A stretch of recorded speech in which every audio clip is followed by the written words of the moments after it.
Biravugwa ko umunyarwenya umenyerewe muri Genesis Comedy ari we witwa Minister wa Magendu cyangwa se Pirate. Uyu nguyu biravugwa ko muri weekend iyi ngiyi irangiye yaba yaratawe muri yombi hariya mu karere ka Musanze. Ni nyuma yuko hari hamaze kuba ibitaramo byahuzaga The Ben na Bruce Melody ndetse na Bwiza na Kitoko. Ibitaramo bise Summer Country Tours, ni ibitaramo bizazenguruka mu ntara ya Musanze nk'uko ariho batangiriye, hanyuma bigakomereza Nyagatare, bikaza no gukomereza za Rubavu.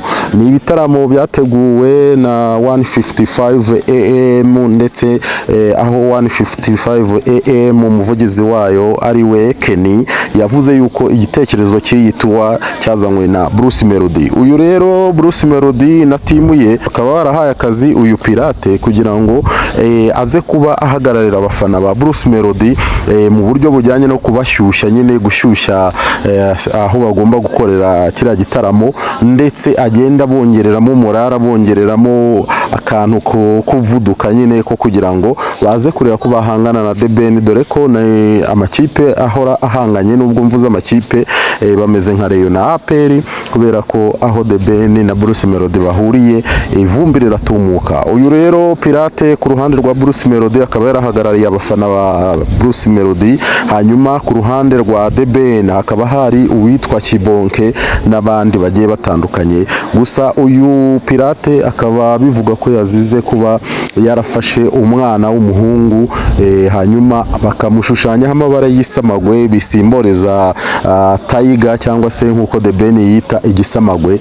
Bafashe amabara y'igisamagwe rero bayashushanya kuri uwo mwana w'umuhungu, hanyuma uwitwa Pirate amushumikamo ikiziriko, arangije akajya agenda kurura nk'ukurura itungo. Ibyo rero ngo byaje kuba birebwaho neza akarere ka Musanze, baravuga bati ibi bintu rero ntabwo ari byo, birimo icyaha cyo guhonyora uburenganzira bwa muntu. Kuri ubu rero Pirate akaba yarafungiye hariya mu karere ka Musanze. Gusa andi makuru ku ruhande ntaramenya neza uko ateye, nuko hari abavuga yuko Pirate yaba aramaze kuganirizwa hanyuma akaba yaranarekuwe agataha. Amakuru aturuka kuri Farimerisi uhagarariye Genesis Comedy nuko yabajijwe ku byerekeranye n'ifungwa rya Pirate, uyu mukomediye ubarizwa mu itsinda rya Genesis Comedy, hanyuma Farimerisi ntacyo yabitangajeho. Aba bafana bari bari kumwe na Pirate rero bagendaga baririmba indirimbo ivuga ngo barashaka kugaruza cyangwa se kubohoza abo The Ben yagize ingwate.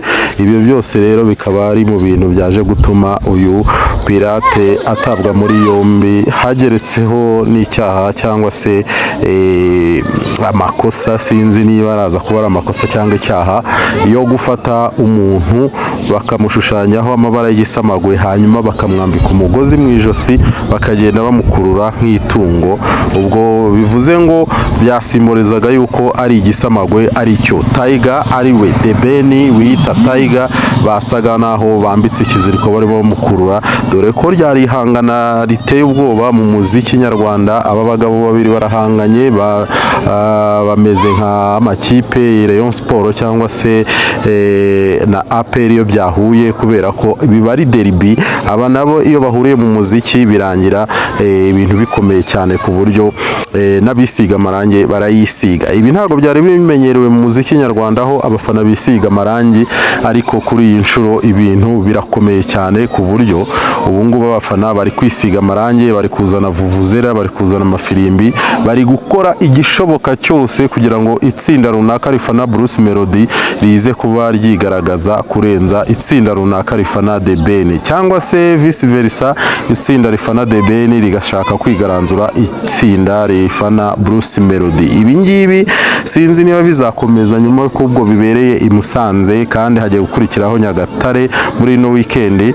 Tuzi niba koko na Nyagatare aya matsinda y'abafana araza kwitwara kuriya koko, niba bimaze kugaragara ko mu gufana naho haberamo amakosa, ndetse umwe mu bahagarariye abafana ba Bruce Melody akaba yamaze gutabwa muri bombi kubera uburyo cyangwa se imigirire yakoresheje mu gufana cyane Bruce Melody. Twifurize Pirate rero kuba yakoroherezwa hanyuma agataha akagaruka agatanga urwenya muri Genesis Comedy.